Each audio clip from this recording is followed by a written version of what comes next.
Hello, beautiful. Happy Sunday. How y'all doing? Well, I told you that God put this on my heart to go live so I could be a mama to this generation. And what mamas do is they want to share things so that their kids don't have to go through the same pain. And I was in the wilderness for 40 years. And I don't want you guys to be stuck there in your pain. And one of the things God showed me why the old generation that got brought out of Egypt couldn't enter into Canaan, the promised land, is because of the pain and hardened their heart. They had 400 years of bondage. 400 years where they cried out to God and they thought their cries weren't heard. And so they could not trust in his love. And they just, every time he did something miraculous, they still forget. They didn't really forget. It's just his goodness couldn't soak into the fibers of who they were because there's too much bitterness and pain from where they came out of. And so he was telling me that because I kept thinking, gosh, they're so stupid. Don't they see it? And we're the same way. That's why it had me call our business Remember Me. Because we need every day to renew our mind and recall his goodness despite what we see. So I don't want you to die there.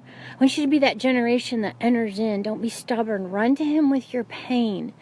He's the only one that knows. So when I was a week ago telling you, play I Spy, it's not like God doesn't have anything else to do that he initiated a kids game with me. He did this 7.5 years ago. It was my 20th anniversary. And about 4 months before the anniversary, I decided I was going to give up. I decided in my heart 20 years was a good enough shot. I had my whole list of reasons why I was checking out of the marriage, and I thought they were all justified, and I could have given you scriptures to back it up. Man, I had my guns blazing, you know. And so I would bike all the time, and that's when he initiated with me. And why do you think he initiates this stuff with us? It's because he doesn't want us to die in our wilderness. And he knew if I would have let that pain harden my heart, and even if I would have divorced Paul, 7 years ago, I would have still had this massive nest of pain right inside there. So he was initiating that with me because he doesn't want my heart to grow hard. And that's what happens with pain. If you don't go and run to him with your pain and address it so that it doesn't get infected and ooze out, telling you, you'll die in your wilderness. You won't ever enter into the promise of intimacy with him. All this junk will keep you from going into his embrace. So I want to encourage you, when he said play I Spy, he was saying being intentional about looking into his eyes of love and seeing good despite the bad around you. I hear Lily Love crying. I'm going to cut this short. So what I want to tell you the rest of the story. So I had planned to check out of the marriage, and God was saying, play I Spy with me, because he didn't want my heart to grow hard, because he already knew there was a rescue plan in place. But if my heart was so hard, by the time my husband had turned, I would have said, forget it. It's too late. Too little, too late is what I would have said.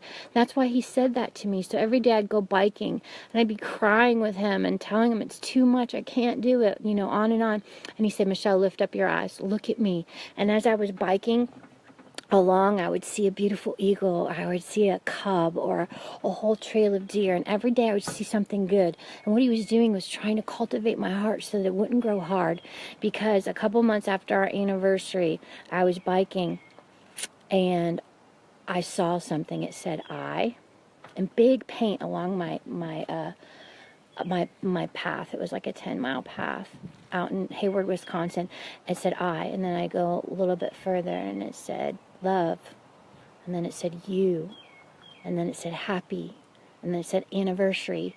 Every mile up it had written in paint all along the road. I mean, a huge along the road paint. And then it said Michelle.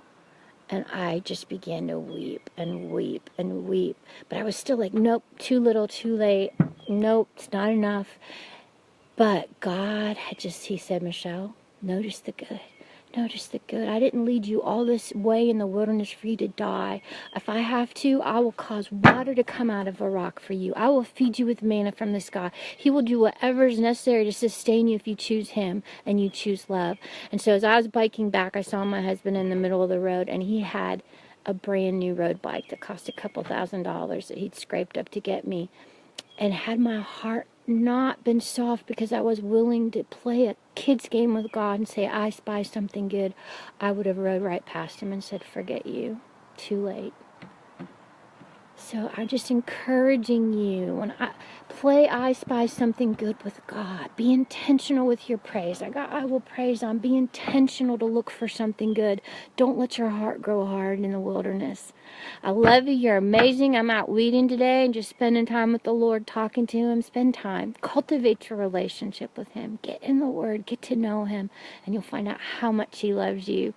I'm 47. I'm finally entering into Canaan, and it's amazing. It's awesome to be in an intimate love relationship with God. And I want all of you to be in there with me. I love you. Shalom.